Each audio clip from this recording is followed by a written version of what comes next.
কিছু ভালো লাগার মুহূর্ত চ্যানেলে আমার সকল দর্শক বন্ধুদের জানাই স্বাগত।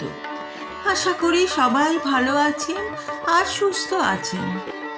আজ যে ছোট গল্পটি পড়ে শোনাবো সেটির নাম কৃষ্ণকলি।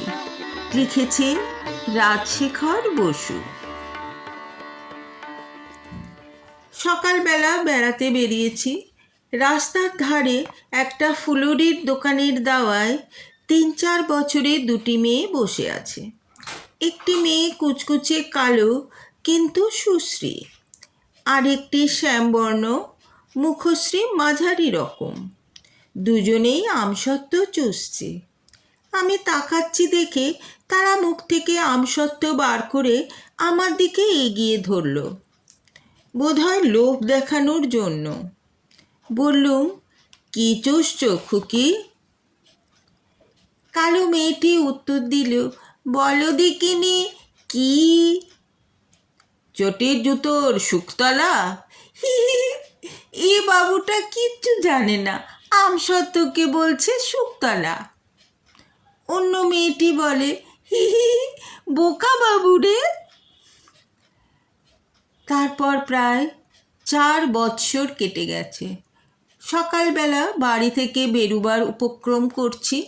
একটি মেয়ে এসে বললে, একটু দুব্য দেবে গো দাদু, বিশ্বকর্মা পুজো হবে। দেখেই চিনেছি এ সেই আমসত্ত্ব চোষা কালো মেয়ে। এখন এর বয়স বোধ হয় 8 বছর। বললুম, যত খুশি দুব্য নাও না। মেয়েটির সাজ দেখবার মতো। সদ্য স্নান করে এসেছে, এলো চুল পিঠের ওপর ছড়ানো, একটি ফর্সা লাল পেড়ে শাড়ি কোমরে জড়িয়েছে, গা খোলা, কিন্তু আঁচলের একদিক মাথায় দেবার চেষ্টা করছে আর বারবার তা খসে পড়ছে। গোল গোল 2 হাত যেন কোষ্ঠী পাথরে কোদা, তাতে ঝকঝকের উপর চুড়ি আর অনন্ত, কোমরের উপর গোট, গলায় মালা, পায়ে আলতা, হাতে আলতা, সিঁথিতে সিঁদুর। জিজ্ঞাসা করলাম, এ কি, বিয়ে কবে করলে? মাথার উপর কাপড় টেনে খুকি বললে, খুকি বলনি বাবু, এখন আমি বড় হয়েছি, আমার নাম কেলিন্দি। আমি বললুম, কেলিন্দি না, কালিন্দি, কিন্তু তোমার আরও ভালো নাম আছে, কৃষ্ণকলি। রবি ঠাকুর তোমাকে দেখে লিখেছেন। কৃষ্ণকলি আমি তারেই বলি, কালো তারে বলে গাঁয়ের লোক। কালো, তা সে যতই কালো হোক, দেখেছি তার কালো হরিণ চোখ। কৃষ্ণকলি নাম তোমার পছন্দ হয়? কালিন্দি ঘাড় দুলিয়ে জানালে যে খুব পছন্দ হয়। তোমার বিয়ে কবে হলো? সেই অঘ্রাণ মাসে। শ্বশুরবাড়ি কোথায়? বরের নাম কি? ধ্যাৎ, বরের নাম বুঝি বলতে আছে? শ্বশুরঘর হুই হো থাকে, ছুতোর বউ মুড়িওলির দোকানে। দাদু, ওই রাঙা ফুল দুটো দাও না, মা পুজো করবে। চাকরকে বললুম, নেতাই গোটা কতক রঙ্গন ফুল পেড়ে দাও তো। মুখ বেঁকিয়ে সাদা দাঁত বার করে কৃষ্ণকলি বললে, এই মা গে, এ তো নোংরা পেন্টু পড়ে আছে, 7 জন্ম কাচেনি, তুমি ফুল পেড়ে দাও। আমিও তো নোংরা, এখনো স্নান করিনি, কাপড় ছাড়িনি। আচ্ছা, এক কাজ করা যাক, নেতাই তোমাকে আলগোছে তুলে ধরুক, ও ফুল ছোবে না, তুমি নিজের হাতে পেড়ে নাও। কি বলছো গা দাদু, আমার যে বিয়ে হয়ে গেছে। বুঝলুম পরপুরুষের স্পর্শে কৃষ্ণকলির আপত্তি আছে। বললুম, তবে তোমার বরকে ডেকে আনো, সেই তোমাকে তুলে ধরুক।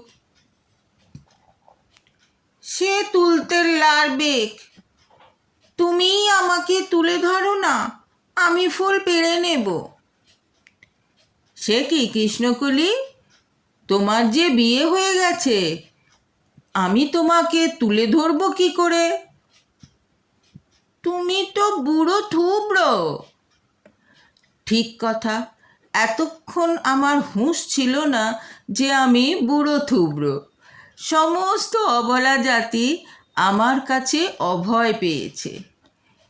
বললুম, আমার হাতে যে বাতের ব্যথা, তোমাকে তোলবার তো শক্তি নেই। বাড়িতে আঁকশি নেই? আমার লাঠির ডগায় একটা ছুরি বেঁধে আঁকশি করা হলো। নিতাই তাই দিয়ে গোটা কতক ফুল পারলে, কৃষ্ণকলি মাটি থেকে কুড়িয়ে নিলে। ফুল দুব্ব নিয়ে সে চলে যাবার উপক্রম করছে। আমি তাকে বললাম, কৃষ্ণকলি, বিস্কিট খাবে? উহুঁ। মাখন দেওয়া পাউরুটি আর মিষ্টি কুলের আচার? কৃষ্ণকলির মুখ দেখে মনে হলো তার রুচি আছে, কিন্তু সংস্কারে বাঁচছে। বললে, আজ খেতে নেই, বিশ্বকর্মা পুজো। শসা আছে? আছে বোধহয়।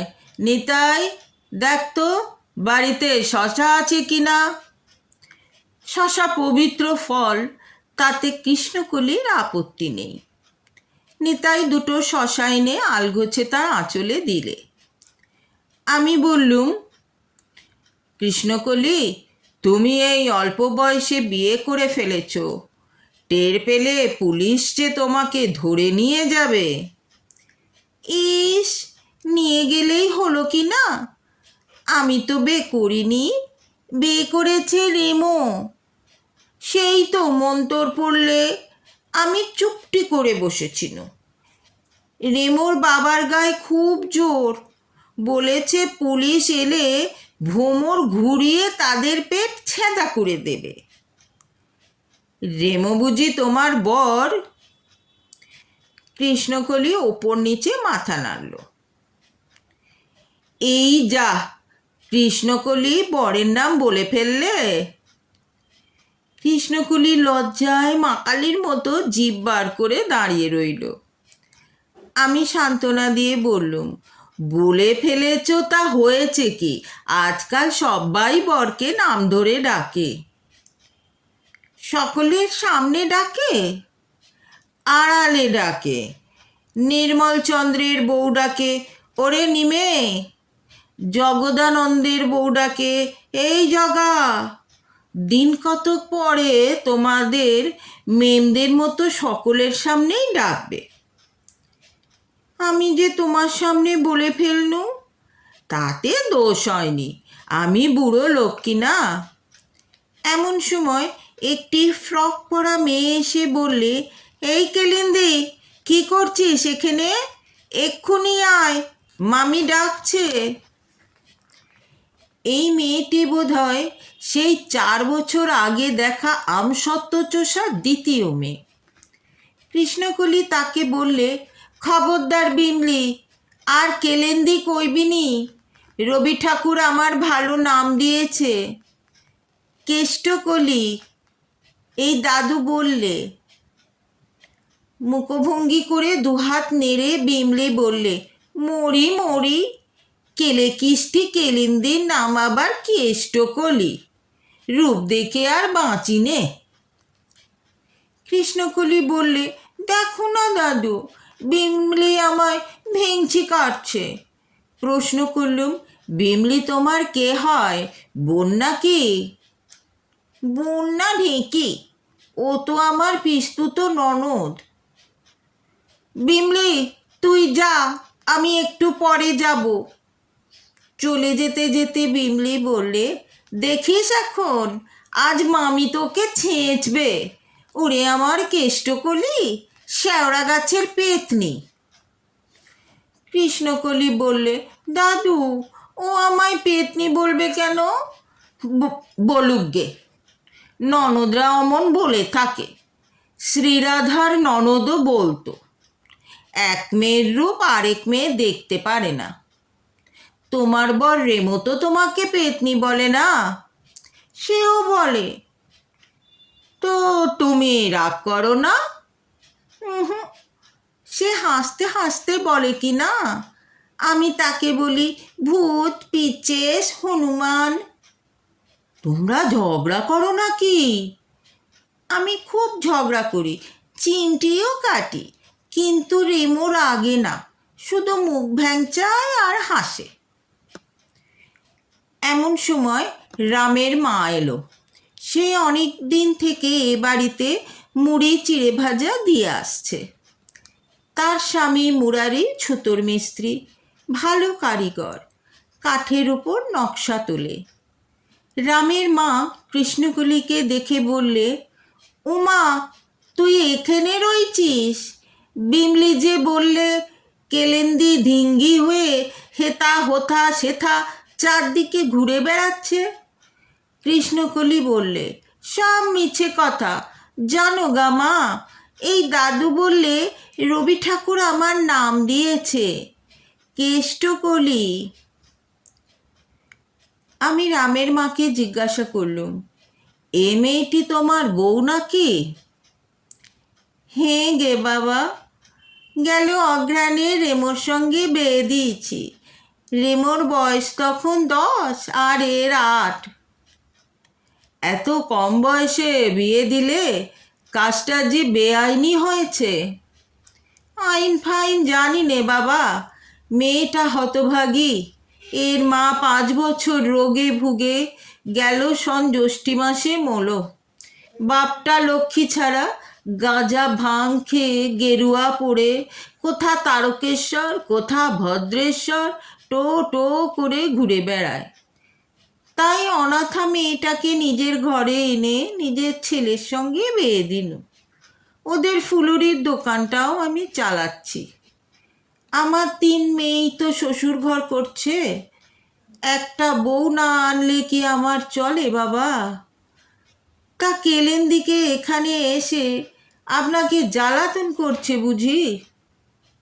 না না, জ্বালাতন করেনি, একটু গল্প করছিল। তুমি আর একে কেলেন্দি বলো না রামের মা, এখন থেকে কৃষ্ণকলি বলো। হারে কপাল, আমার খুশ শাশুড়ির নাম যে ফেষ্ট দাসী। ঠাকুর দেবতার নাম কি মুখে আনবার জো আছে রে বাবা? শ্বশুরবাড়ির গোষ্ঠী সব নাম দখল করে বসে আছে। দাদা শ্বশুর ছিলেন ফরিদাস, শ্বশুরের নাম ফালিদাস, খুশ শ্বশুর শ্রীধর, শাশুড়ি ফরস্বতী। কৃষ্ণকলি বললে, আর তোমার নামটা বলে দি মা। হি হি, ফুগ্গা, ফুগ্গতি নাসিনী। আমি বললুম, রামের মা, আদর দিয়ে তুমি বউটির মাথা খেয়েছ, মুখের ওপর তোমাকে ঠাট্টা করে। রামের মা হেসে বললে, কি করি বাবা, ওর ধরনই ওই রকম। নিজের মায়ের যত্ন আর কদিন পেয়েছে, জন্মস্থক আমাকেই দেখছে কি না। যে নতুন নামটি বললেন তার পুরোটি তো বলতে পারবো নি, এখন থেকে একে কলি বলবো। দেখুন বাবা, এর বর্ণটা কালো বটে, কিন্তু খুব ছিরি আছে। ছাদটি পরিষ্কার যেন বাটালি দিয়ে করা, আর ভারী সতীনক্ষী মেয়ে। বিমলিটা হচ্ছে কুঁদুলি। তা এখন আসি বাবা, ঘরকে চল রেলকলি। আমি বললুম, কৃষ্ণকলি, তোমার বরকে নিয়ে একদিন এখানে এসো। রামের মা বললে, হাক আমার কপাল, রেমোর যে বড্ড লজ্জা, বউয়ের সঙ্গে কোথাও যেতে চায় না। আজকালকার ছোড়াদের মতো নয় তো, যে সমস্ত বউকে নিয়ে চারদিকে ধেই ধেই করে নৃত্য করে বেড়াবে। রেমোর পরীক্ষাটা চুকে যাক, আমি একদিন দুটিকে নিয়ে আসব। কৃষ্ণকলি হাত নেড়ে বললে, সে তোমাকে কিচ্ছু করতে হবে নি মা, আমি একাই একাই তাকে হিড় হিড় করে টেনে নিয়ে আসব। আমি বললুম, রামের মা, তোমার ছেলে তো সেকেলে, কিন্তু বউটি যে অত্যন্ত একেলে।